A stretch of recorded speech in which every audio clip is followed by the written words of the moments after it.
You may balance them and say that one argument is stronger than the other, but generally, if the case of one side appears better, the case of the other side seems pretty good too.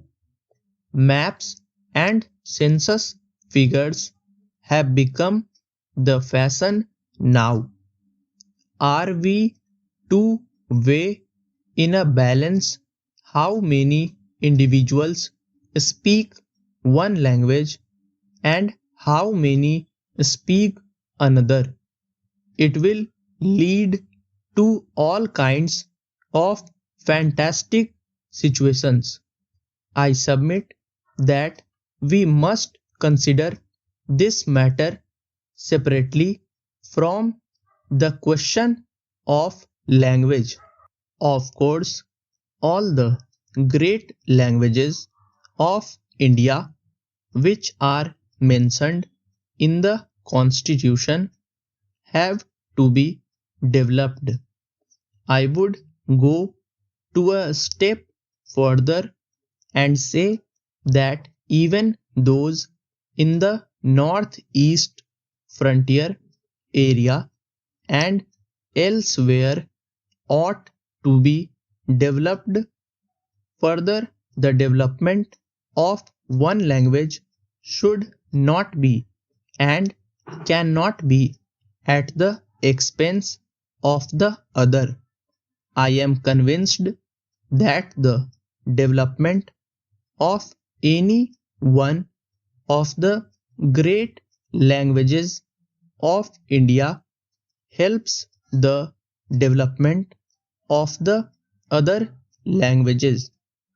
It is my privilege, however unworthy I might be, of being the president of the Sahitya Academy, started a year or two ago, where we deal with all the languages of India and try to encourage them. The more we discuss these matters, the more we see that encouragement, development, and growth of one language result in advantage to the other Indian languages also. Going one more step, I would say that the knowledge of a foreign language helps the growth of an Indian language. If we are cut off from foreign languages, we are cut off from the ideas that are contained in those foreign languages and from technology which is part of modern life. Therefore, let us not think of excluding a language.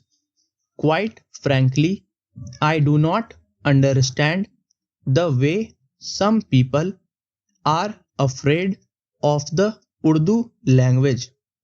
I am proud to speak Urdu and I hope to continue to speak Urdu.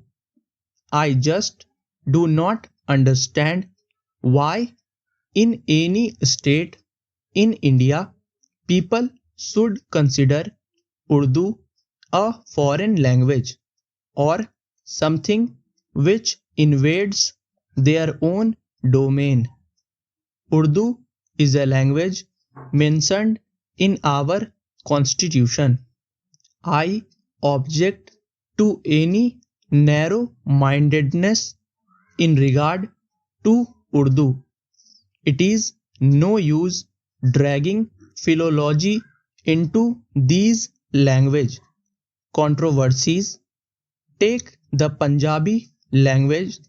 We have heard learned arguments about the origin of Punjabi and the Gurumukhi script, and how far it is connected with Hindi, and so on, as if the source was of paramount significance.